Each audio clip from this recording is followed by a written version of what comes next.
égocentré sur un village que vous connaissez qui s'appelle Saint-Émilion. Et c'est vrai que Saint-Émilion contient... Saint-Émilion, c'est le patrimoine, c'est la vie, c'est le lieu où on se promène. On a toujours la chance de voir des touristes dans des axes particuliers. Il suffit de se décaler de 2 rues pour être dans le silence et dans la quiétude totale. Donc ça, au moins, on est averti.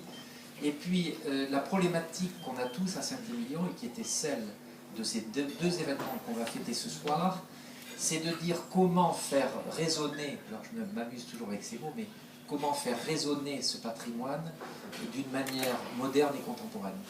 Et c'est pour ça que intégrer ce village, intégrer ses activités dans son temps, alors les gens le font par les architectures intérieures, extérieures, qu'on aime ou qu'on n'aime pas, mais on se rend compte que les choses bougent et que dans cette notion liée à Saint-Émilion de richesse du patrimoine et de désir d'excellence, de qualité, de convivialité, eh bien chacun a utilisé ses outils et ses armes. Alors au niveau des complices de ce soir, si vous voulez, il y a il y a 2 événements qui sont le Saint-Émilion Jazz Festival et le Wine Trip avec 2 présidents. Dominique Renard, que vous avez vu tout à l'heure, qui est le président du Saint-Émilion Jazz Festival, et Jean-François Gallo, qui est vigneron à Saint-Émilion et qui est président du Conseil des vins.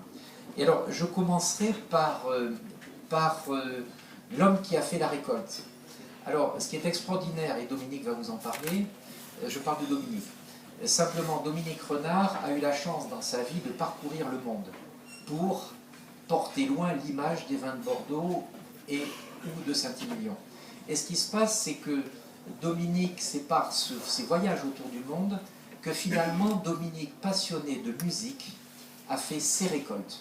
Et au fil des années, il a constitué tout un patrimoine musical qui est le sien, qui est celui de ses passions, et qu'il y a un élément fondamental, je dis ça en toute simplicité, c'est que Dominique, la première fois qu'on a parlé du festival de jazz, il m'a dit cette ville, ce village, ces vins m'ont beaucoup donné, et je voudrais redonner à ce qu'on m'a donné.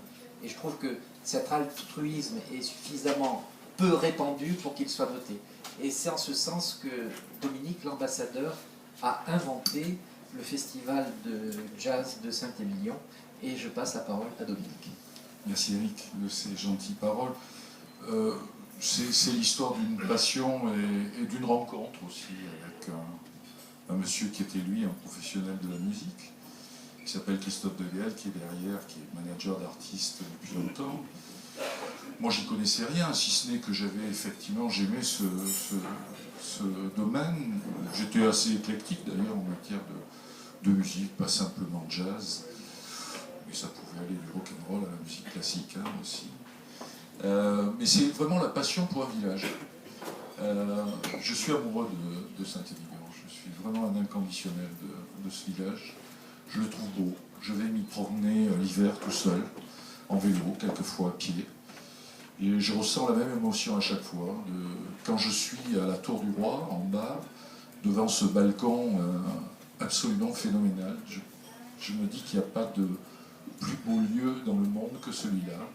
Et Dieu sait si j'ai fréquenté toutes les routes du monde, puisque c'est vrai que pendant des années, j'ai essayé de porter la bonne parole des vins de Bordeaux.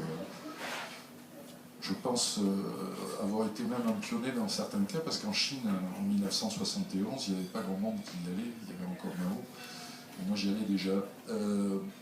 Donc, c'est l'histoire d'une passion, pour le village d'abord, et on a imaginé un scénario qui faisait que, pourquoi pas créer un événement culturel qui allie à la fois tout ce qui s'y passe, le vin bien sûr, le patrimoine, la beauté du site, et de tout faire pour mettre en valeur, à travers des musiques et des artistes exceptionnels, tout ce patrimoine. C'est toute l'histoire du festival.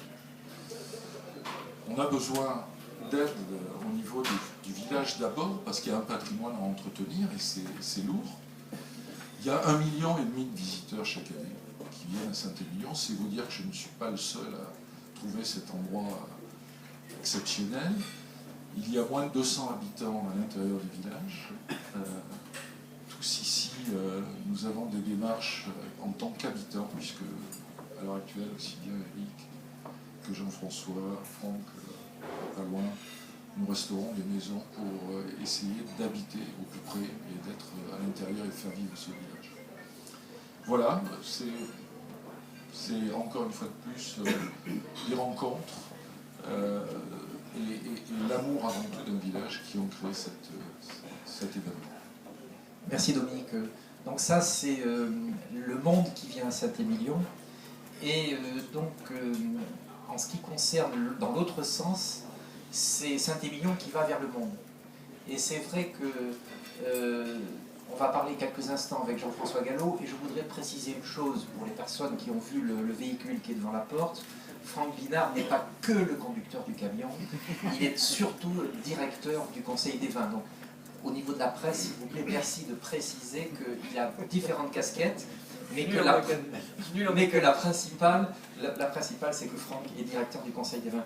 Donc Jean-François, comment fait-on pour porter loin dans le monde, enfin ailleurs qu'à Saint-Émilion, l'image de cette ville et ses qualités, et principalement le vin?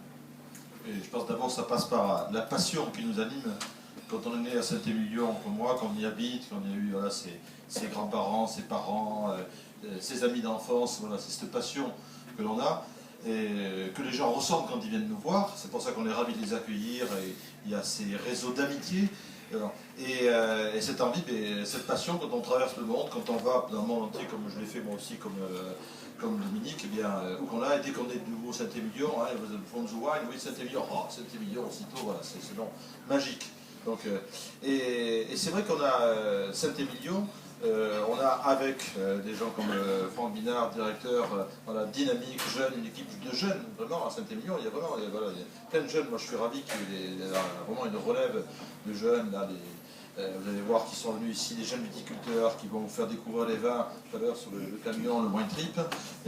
Et on va beaucoup aussi à l'étranger, mais on s'est rendu compte qu'on n'allait peut-être pas suffisamment en France. En France, on reçoit beaucoup, et on a des démarches, parce qu'il n'y a pas une semaine qui se passe quand même, où il n'y a pas un événement de Saint-Émilion, où le Conseil des vins ne favorise pas un événement, où il faut qu'on se une soirée en France ou à l'étranger. Il y a une expo à Hong Kong, il y aura Jurade à Pékin, il y aura Bordeaux Fête le Vin, Bordeaux Hit Bruxelles, il y aura sans arrêt au Québec, il y a toujours quelque chose.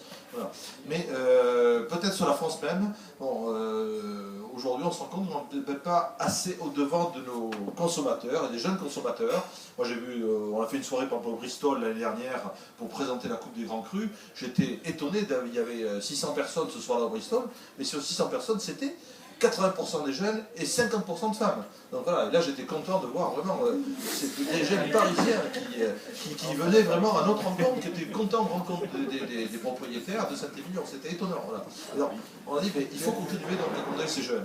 Donc on a voulu, donc, et à l'initiative d'ailleurs également de la fille de Dominique qui travaille avec nous au Conseil des vins, d'Émilie Renard, donc de Franck, l'idée est venue de ce wine trip, Saint-Émilion wine trip ou wine truck, enfin bon, wine trip parce que bon, wine truck n'est pas utilisable, voilà.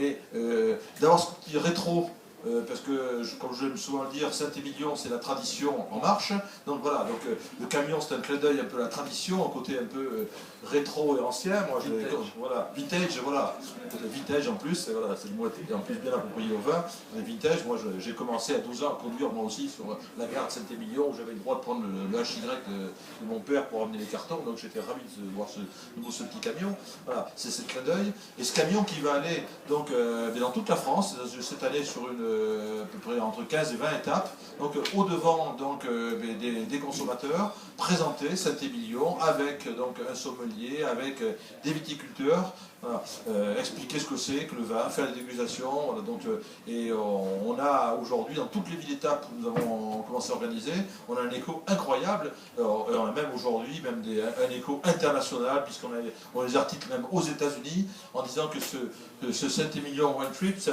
faisait partie des 6 plus grands événements du vin dans le monde du vin en 2016. Alors vous voyez, les Américains qui déjà nous parlent de Saint-Émilion Wine Trip, alors on est très fiers. Voilà. Donc on va vous présenter une petite vidéo qui vous expliquer ce que va faire ce vin, et ensuite je passerai la parole Donc à notre ami Franck, là,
On l'avait modélisé parce qu'à l'époque, on n'avait pas encore avec nous toute cette petite mécanique. Donc c'est comme ça qu'avec nos équipes de Media Crossing qui sont avec nous,